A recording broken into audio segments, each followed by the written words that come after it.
Hello everyone, and welcome back to the channel. Today, we're going to talk about a super effective, almost magical way to learn English that will dramatically improve your memory and retention. What is it? It's all about asking questions. I know, it sounds simple, right? But trust me, by the end of this video, you'll see how transforming your learning process into a series of questions can be a total game changer. So, grab a notebook, get comfortable, and let's dive into the art of learning English with questions. First, why is this method so powerful? Well, our brains are naturally wired to solve problems. When you see a statement, like the cat is on the mat, your brain might passively accept it. But when you turn it into a question, like where is the cat, your brain actively engages. It starts searching for an answer. This active engagement is the secret sauce for creating strong, long-lasting memories. Instead of just being a passive receiver of information, you become an active participant in your own learning. It's the difference between watching a movie and being the main character in it. Which one do you think you'll remember more? Let's start with vocabulary. This is where most learners struggle. You see a new word, you look up its meaning, and then, poof, it's gone from your memory a day later. Sound familiar? Instead of just writing down resilient, able to withstand or recover quickly from difficult conditions, let's ask questions. First, what does resilient mean? Okay, it means being tough and bouncing back. Now, let's go deeper. Who is a person I know who is resilient? Maybe my grandmother, who faced many challenges but always stayed positive. Why is she resilient? Because she never gives up. When have I been resilient in my own life? I remember that time I failed an exam but studied harder and passed the next time. See what we're doing? We're connecting the new word to our own life, our emotions, and our experiences. This creates multiple pathways in your brain leading to that word, making it almost impossible to forget. So for every new word you learn, ask yourself, what does this mean in my own words? Can I think of an example from my life? How does this word make me feel? Who does this word remind me of? This question-based approach is also a superpower for grammar. Grammar rules can be so dry and abstract. Let's take the present perfect tense. For example, the rule is, has have plus past participle for actions that started in the past and continued to the present, or happened at an unspecified time in the past. Reading that rule is enough to make anyone's eyes glaze over. Instead, let's use questions. Look around you. What have you done today? I have drunk 2 cups of coffee.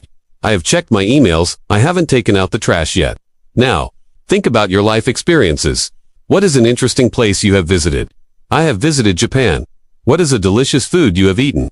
I have eaten real Italian pizza. By asking and answering these questions about yourself, you're not just memorizing a rule. You're using the grammar in a meaningful context. It becomes a natural part of your speech because you're re-practicing it in the way it's actually used in real conversation. Try it with any grammar point. Learning prepositions. Ask, what is on my desk? What is in my bag? Who is next to me? It makes grammar practice fun and incredibly effective. Now, let's talk about listening and comprehension.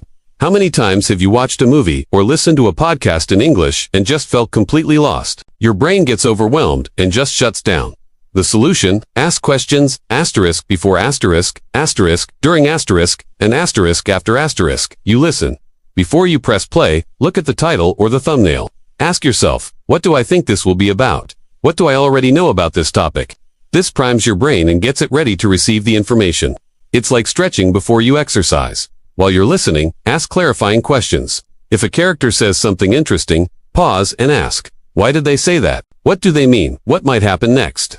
This keeps you actively engaged and prevents your mind from wandering. After you finish, ask summary questions. What were the main points? What was the most surprising thing I heard? What is one new thing I learned? This process turns passive listening into an active investigation. You'll be amazed at how much more you understand and remember. This same method works wonders for your speaking skills. Many people are afraid to speak because they think they'll make mistakes or won't know what to say. Questions are your best friend here. They take the pressure off you and put it on the other person. In a conversation, instead of worrying about what to say next, just get curious. Ask people about themselves. Where are you from? What do you do for fun? What's your favorite thing about your city? People love to talk about themselves, and while they are talking, you are doing 2 things. You're practicing, you're listening, and you're getting free. Natural English input. But it's not just about asking others. You need to be prepared to answer questions too.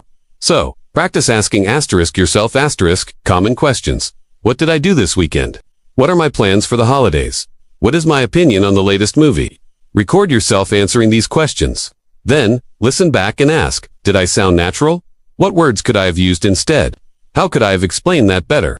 This self-reflection is a powerful tool for improvement. Let's put this all together in a practical study routine. Let's say you decide to read a short news article in English. Step 1. Before reading, look at the headline. Ask, what is this article about? What do I predict will be the main idea? Step 2. While reading, for each paragraph, stop and ask, what is the main point of this paragraph? Are there any new words? If you find a new word, like implement, ask your vocabulary questions. What does implement mean? How can I use it in a sentence about my own life? For example, my company will implement a new policy next month. Step 3. After reading, ask summary questions. What was the entire article about in one sentence? What is my opinion on this topic? How does this news affect me or the world? This whole process might take you 15 minutes, but the amount of English you will absorb and retain from that one article will be 10 times more than if you just passively read it. You are actively engaging with the text, connecting it to your life, and using the language. That is the key to high retention learning. The beauty of this method is that you can use it anywhere, anytime. Waiting for the bus. Ask yourself questions about the people around you in English. What is that person reading? Where might they be going? Cooking dinner. Narrate what you're doing by asking and answering questions. What am I chopping now? I am chopping an onion. Why am I crying? Because the onion is making me cry. You are turning your entire world into your personal English classroom. It makes learning feel less like a chore and more like a fun game of discovery. To wrap up, the secret to learning English with very high retention is to switch from being a passive student to an active investigator. Stop just reading lists of words and grammar rules. Start asking questions. Get curious. Question everything. What does this mean? Why is it like this? How can I use this in my life? By doing this, you are telling your brain, hey, this is important, pay attention, and remember it. You are building a deep, personal connection with the language. I promise you, if you start implementing this question-based learning strategy today, you will see a massive improvement in your English skills, and you'll actually remember what you learn. Thank you so much for watching. I challenge you to try this method with just one thing today, a song, a short article, or even this video. Ask yourself some questions about it. Let me know in the comments what questions you asked and what you discovered. If you found this video helpful, please give it a thumbs up. Subscribe to the channel, and hit that notification bell so you don't miss our next lesson. Keep asking questions, and keep learning. See you in the next video.